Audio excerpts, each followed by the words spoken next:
is theft, and that is a crime.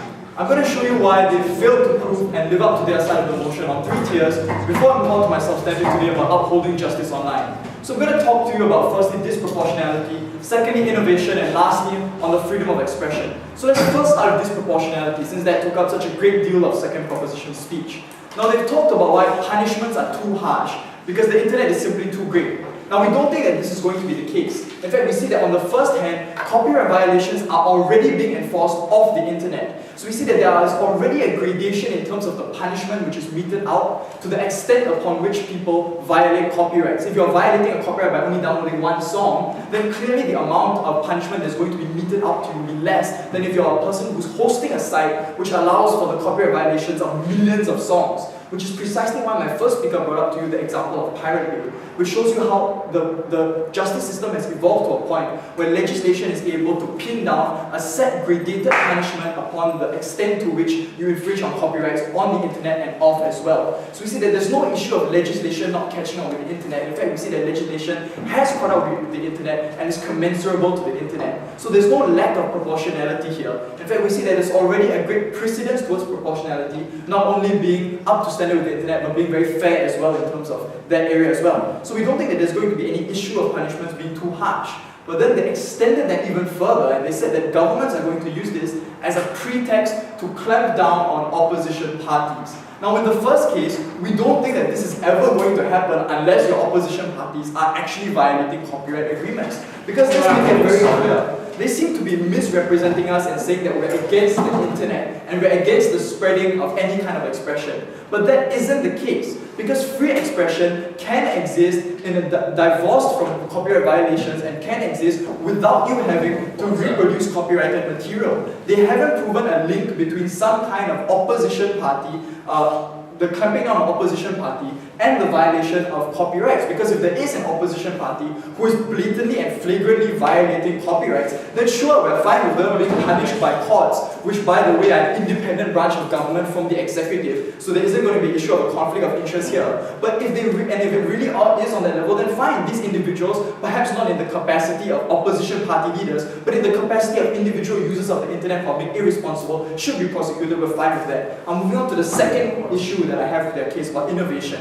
And here they've said, if we don't have copyrights, there's still going to be innovation because there's some new age business model that exists on the internet. Apart from the fact that they've never actually told us what this new business model is, we don't think that this is going to be the case, because ideas and innovations fundamentally have to be rewarded. Economic interests are at the heart of innovation, and in order for people to want to share their innovations, to share new creations with the world, there needs to be some kind of security to know that they're still going to retain some kind of control over that innovation, some kind of control over that idea and benefit from it. Unless they can tell us that humans are suddenly going to become irrational and willing to put countless hours of effort, skill, talent, and money to invest in projects to share with the world for no other reason than for it to be stolen and reproduced and given credit to other people, we don't think that the idea of innovation works. The idea of innovation not working in our case still stands. And on to the last idea of the freedom of expression. They've never really shown why freedom of expression is more important than the internet. All they said is it's got a few benefits and industries still can get revenue from other places. But none of that shows why freedom of expression is more important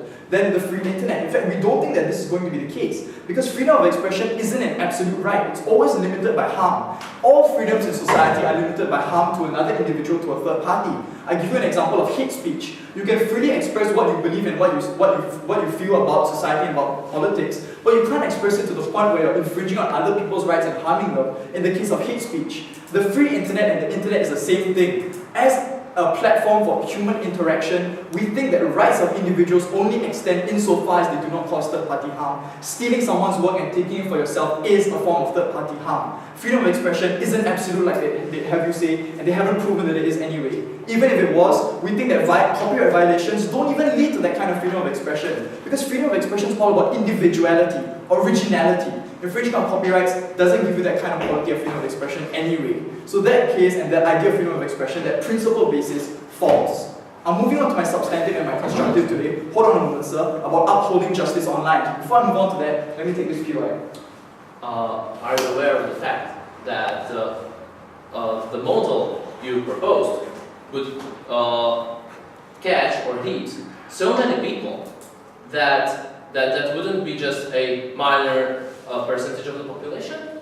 Sir, even if the law is going to condemn many people in the population for doing what is wrong, does that mean there should be no law? We think that it's abhorrent that you would say that justice can be compromised simply because many people are infringing on justice. But I've already showed you why, even if it affects many people, there's still going to be a gradation. So if you've got many high school students downloading maybe 1 or 2 songs, they're not going to be sent to jail for the rest of their lives. But if you have individuals who are actually running copyright infringing websites on the internet, they're going to be fined heavily, possibly jailed. So there is gradation, there's proportionality, and there's justice, which is what I'm going to be talking about now, because my constructive is called Upholding Justice Online. And my thesis is this: permitting copyright violations online necessarily leads to the abrogation of other online rights and the perpetuation of internet crime. Now, the free internet, created by the permissibility of the violation of copyright laws, is a harmful one, because it's going to create an internet whereby users have some kind of absolute freedom to access and edit information all over the net, even on sites which are controlling content. But not only on that, they're also going to be able to manipulate these sites themselves, because websites are inherently made up of information and content as well. So in an internet where copyright laws are violated, the principle of other laws, like anti-hacking laws, data protection laws, are going to be sacrificed to protect their idea of the free choice of individuals, just so that they can access all the content they want. Ownership on the internet basically is no longer going to exist. And what does this mean? This means that there's going to be an unchecked ability of users to modify sites, to hack them, and to manipulate them as they wish, simply because ownership and copyrights no longer exist. On that point, sir. So thank you, sir. The principle of justice, propagated by online copyright laws, when abrogated, leads to a law of the jungle of the internet, where unauthorized individuals can do whatever they please based on technological know-how and achieve their own aims, regardless of repercussions or implications, based on the original owners of these sites. For example, individuals who choose to hack into government websites shouldn't provide them with some kind of suitable techno thrill, despite the fact that the information stored on these sites may be secret or cause grievous harm if leaked. Also, internet users with great prowess will easily hack onto social networking sites and disrupt their operations and commit identity theft. All of these are in principle justified if online laws like copyright laws are allowed to be violated, because the protections that they enshrine for internet users that protect them from other malicious users are now going to be undermined. So laws like data protection laws, anti-hacking laws, all have to be nullified because they stand for some kind of vaunted idea of an absolute freedom of expression and an absolute lack of ownership on the internet. We don't think that is going to be right, and we don't think that's going to be good in terms of balancing some kind of internet which is functional for users and at the same time protecting the rights of users on the internet sphere. So we think that on the whole, in order to be able to balance these rights of number one, ownership, but number two, also the ability to make use of the internet to actualize yourself through expression and doing what you want, you cannot allow for the permission of copyright laws to be violated online, because that's only going to lead to an anarchic internet which isn't good for anyone.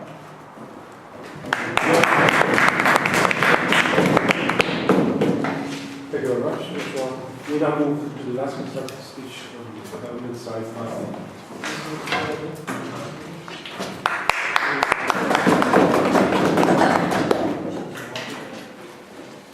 Ladies and gentlemen, as a team opposition said, theft is theft.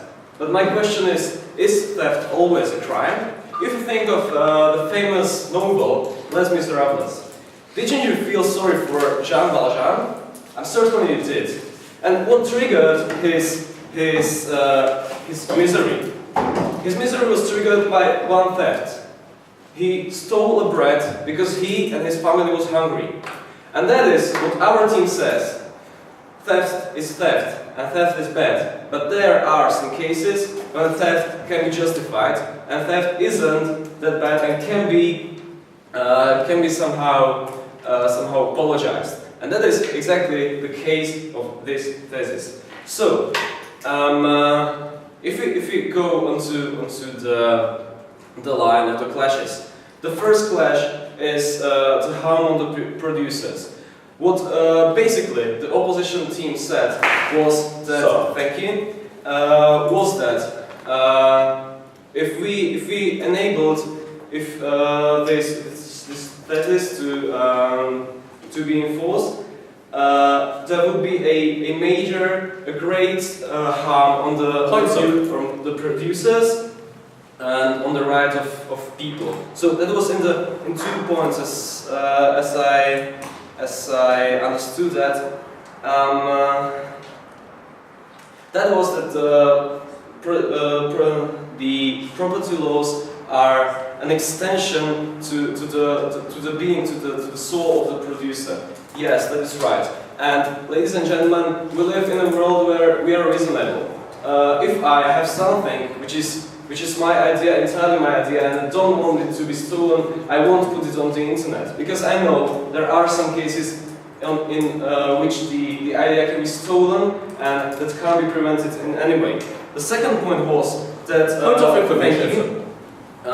the producers will lose incentive to innovate, and therefore we will have less products on the market. We will have less innovations. But, ladies and gentlemen, this is like fighting windmills, because what now is in force, thank you, is that the copyright laws violations, they are outlawed, but they are tolerated to some extent. So there is always the opportunity, the option that an idea and a film will be stolen, will be downloaded from the internet, and the producer will have harm. Thank you. But what we see that films are still produced, music is still being made, and all these innovations still are underway. So there is no real point in this idea of the team opposition, and the system as it is now, as when the copyright laws aren't fully protected, still works and does no harm to the incentive to innovate. It doesn't make sense for you to say that just because they continue to do it, therefore if we abrogate and take away all copyright laws, they're going to continue even then. We think protecting them could possibly, if we go by your logic, produce even more new creations and innovations. I see. Well, but then we have to make a cost-benefit analysis. So we could possibly gain some more innovations. We could possibly gain some more new ideas, but we have to also look on the side of what do we lose. And that's the point which my first speaker made, that the internet is a great place for the flow of ideas. Thank you, for the flow of information, and to enforce proper copyright laws. Obedience.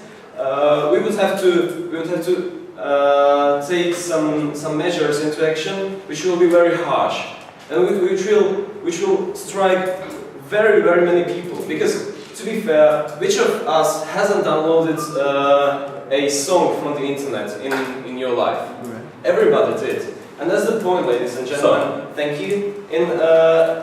In the system, the opposition proposes, all of us will be punished, and all of us will have problems with our governments and with the copyright holders.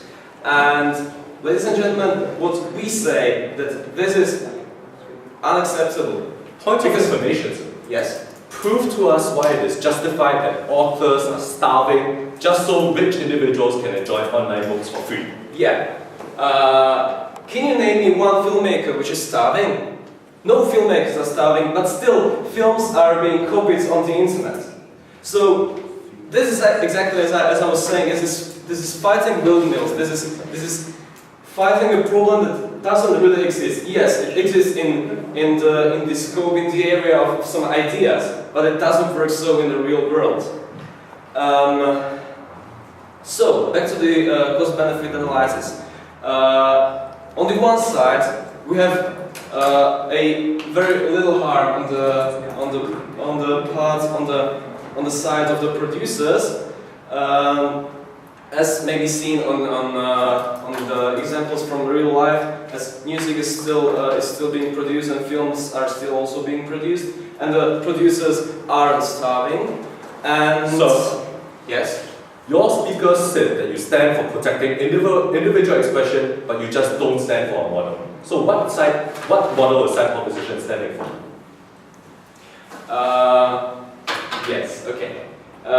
We stand for an individual expression, but we stand for an individual expression that is fair to everybody. And we say then that individual expression as you propose it, so that the benefit from this individual expression would be only in hands of some, well, also today rich and famous film or music makers, and all the other people, they be to some extent deprived of their right to self-expression, because they would be punished for doing virtually anything on the internet, because nowadays almost everything on the internet involves copying and dealing with this copyrighted material.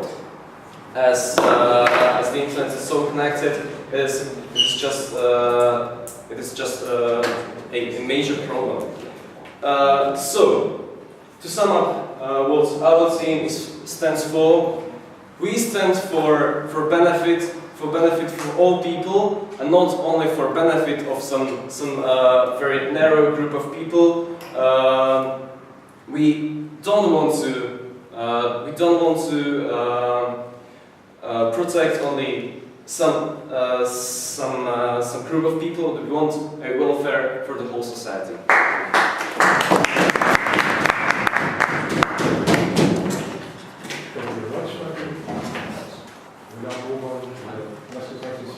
Position side.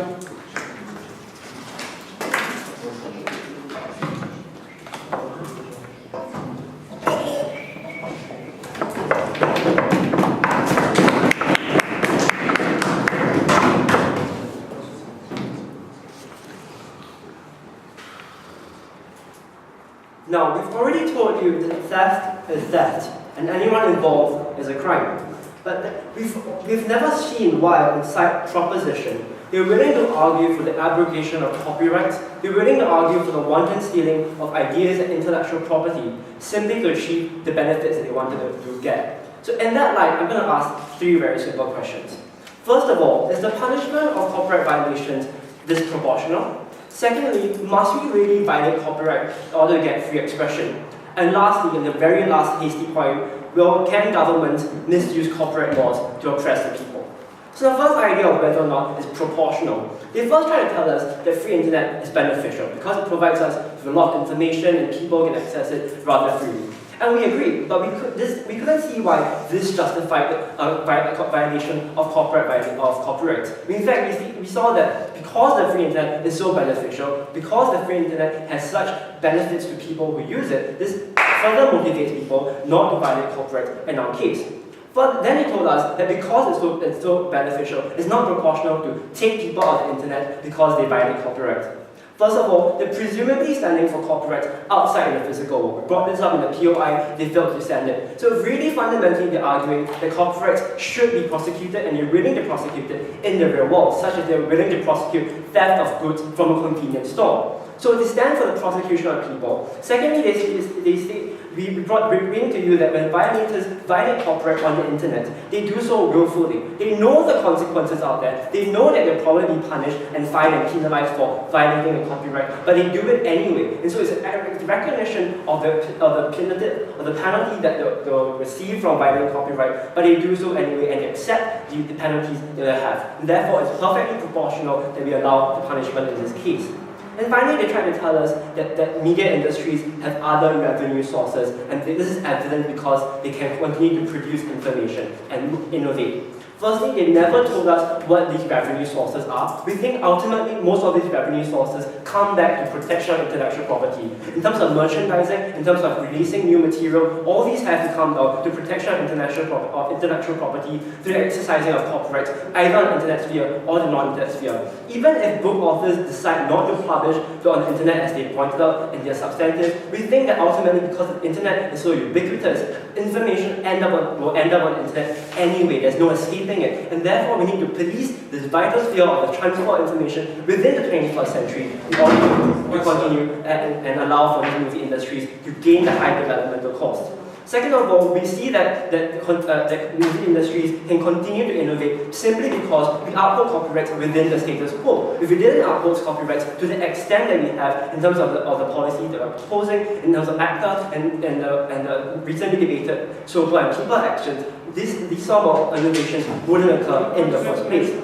Lastly, I'm going to bring to you that precisely because these companies, only a few companies continue to innovate, this means that only the stronger firms survive, which is the very small minority.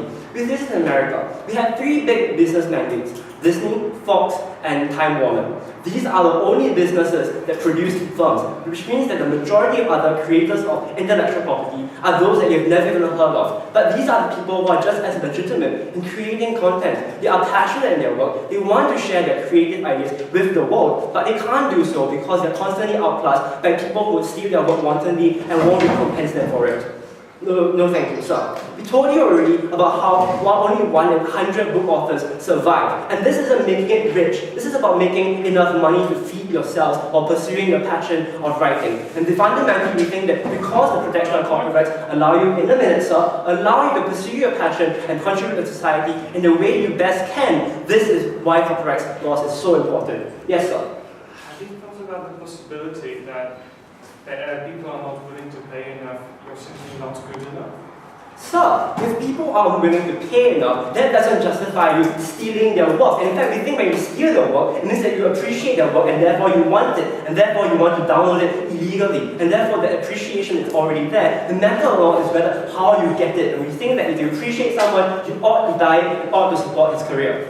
Now moving on to my second question, no thank you, sir, on whether or not copyright violations is necessary for free expression. They first try to tell us that free internet is a space for free expression, and we agree. We agree that internet exists for that purpose. But first of all, that self-expression cannot cause third-party harm, which Josh already told you. It's principally analogous to hate speech, which is both selfish and irresponsible. When your sort of free expression is harming the economic interests of someone out there who's trying to survive in the dog world, this sort of self-expression is not valid and is not something we're willing to stand on our side. Second of all, I'm going to bring to the ideas the other ways of self-expression without using copyright violations. And precisely these sort of self-expressions that we value. The focus of the internet is often on fresh and new ideas. In a very fast-moving world, these are the ideas that pop up and catch our attention. When we allow for self-expression that constantly reuses the copyrighted works of other creators, this sort of ideas aren't original, it shouldn't be celebrated, and we don't respect this sort of blatant rehashing of other ideas without originality to it. And lastly, it's worse in their case, because when we allow people to use all this information without creating any of their own, we remove the discipline mechanism, which is why copyright was invented in the first place. We remove the incentive for people to create new ideas, to think outside the box and move beyond what has already been done. Instead, we trap people in a cycle of moving back to what has already been done, reusing that and using it freely. And we think that sort of self-expression is not beneficial to our society. Furthermore, it harms it because it creates a net reduction in terms of innovation that we get, in terms of new ideas. Now, lastly, the very last point of whether or not governments will use corporate laws to clamp down upon free speech and free democracy. First of all, I've already told you that whenever governments want to prosecute someone, they always must provide a legitimate basis for it. This is because we don't just arbitrarily lock people up. There is a legal process for it. There is a gradation of punishment for types of copyright violations that we're willing to prosecute. Because even if the majority of people in their case had downloaded illegal materials before, we're not going to lock them up in jail and lock the whole majority of the country up in jail. But we think that there should be some effort to go police these people. There should be some effort in upholding the copyright laws in these cases, even if it involves the majority of the people. Second of all, we think that democratic institutions will keep governments in place. And this sort of democratic institutions are things like the ballot box, are things like national forums, where people can go out there and say and tell government if they're being too oppressive of people, if they want more freedom. And we think that in terms of allowing them this freedom without violating on on the rights of other people, we're willing to do that as well. Lastly, we think that corporate laws have existed for a very long time. They existed since the 17th century. And we see that precisely because governments have never ever used corporate laws to their own selfish advantage because of the checks and balances that we place on governments and the rights or what they're allowed to do. This allows for society to prevent governmental oppression through the misuse of corporate laws. That substantive is a red herring. So why am I showing into this debate? Firstly, I've shown you that theft really is theft. It harms someone else, and thus we shouldn't stand for corporate violations. Secondly, we say that corporate violations harms the very ideas of why we want the internet, in terms of free expression, in terms of encouraging future innovations. And that is why we should work with opposition.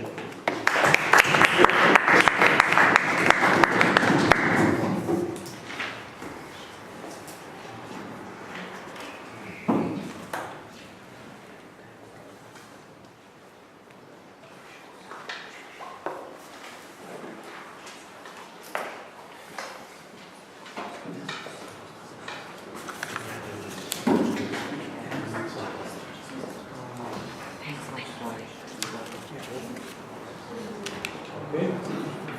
The draft after the conclusive speeches. First, the opposition. Yes, please.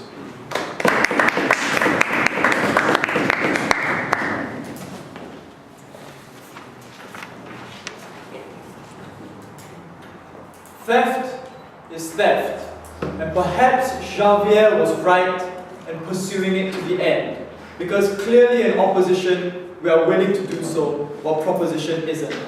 Let me take you through a walk down the internet world of proposition. In their world, the internet is an anarchic one.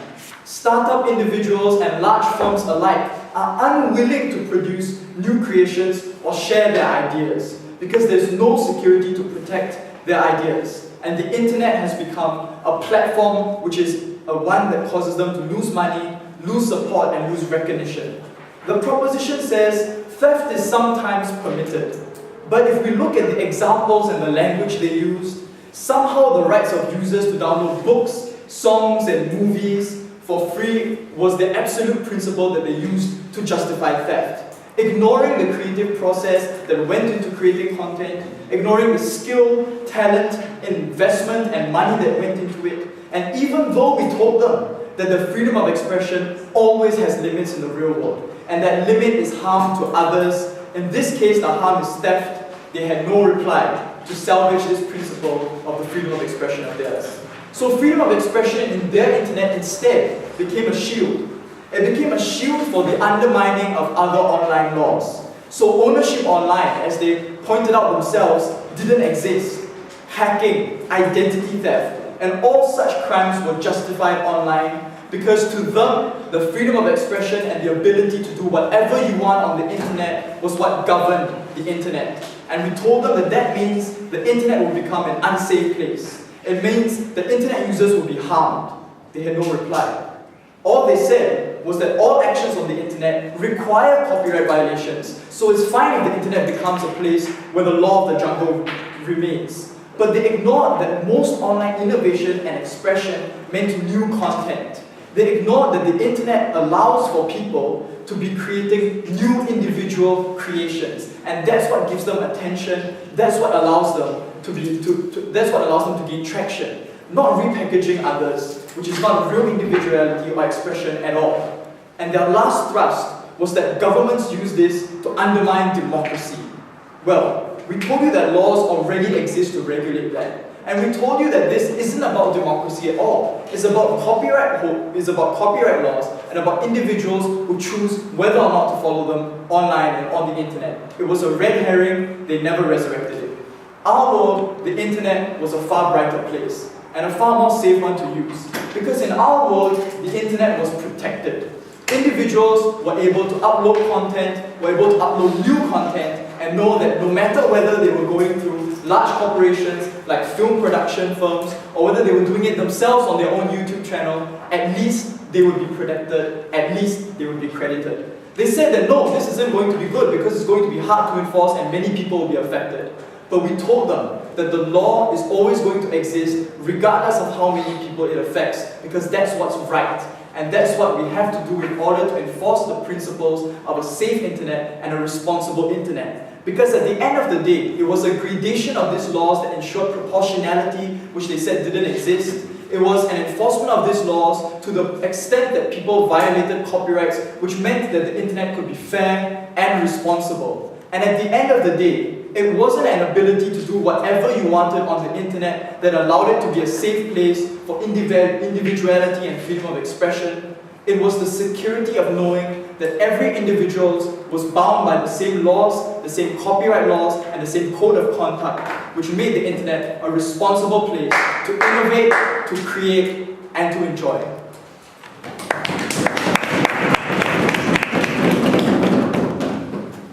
And the last word for governments.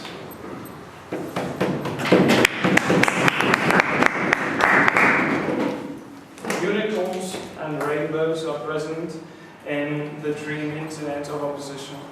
However, when you take a closer look, the unicorns are dead horses and the rainbows a mirage. The only thing that team opposition has shown us is that, well, it is a great thing that people can share their opinions. It is a great thing that they should be protected. However, what they really don't understand, just as well as the authors of these new trade agreements don't understand, is that there is another side to this problem. We have shown you that it is not only about something bad happens, so we ban it.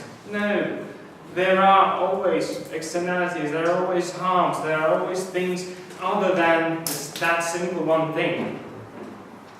Well, we don't want people to, for example, cross the road outside of pedestrian crossings, but we don't give a death penalty for that. We believe that, however important something might be, it sometimes just isn't worth the cost of enforcing. Sometimes, even though we wouldn't want all pedestrians to walk across the road outside pedestrian crossings at all, we can see that the only thing that could prevent them, and perhaps not even all of them, is a death penalty. Well, why don't we enforce death penalty? Because it is harmful, because we don't want people dying for such a simple thing. Ladies and gentlemen, the problem is that side opposition today is locked inside their dream world. But when you step outside, you can see that it is not a dream world. We live in a real world. And it is a real world where almost no ideas are original. I wonder how many ideas of that opposition speech were genuinely thought for the first time by that speaker of the opposition.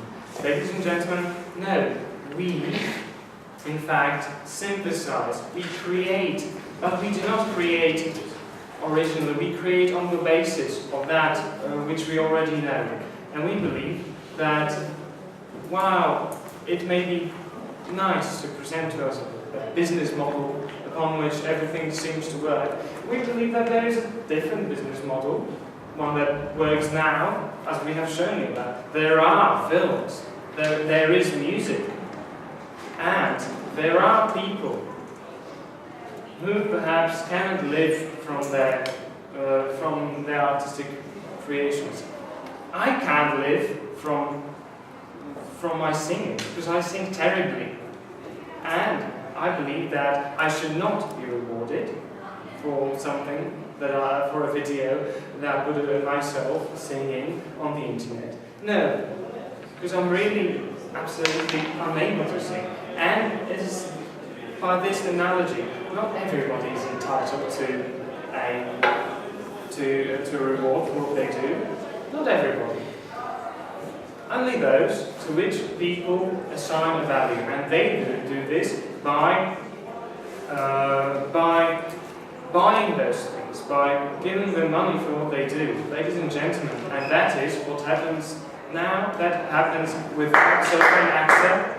That happens when people are able to choose freely what they're going to support and what they're not, regardless of some intervention. And we can see that there is music, there are films,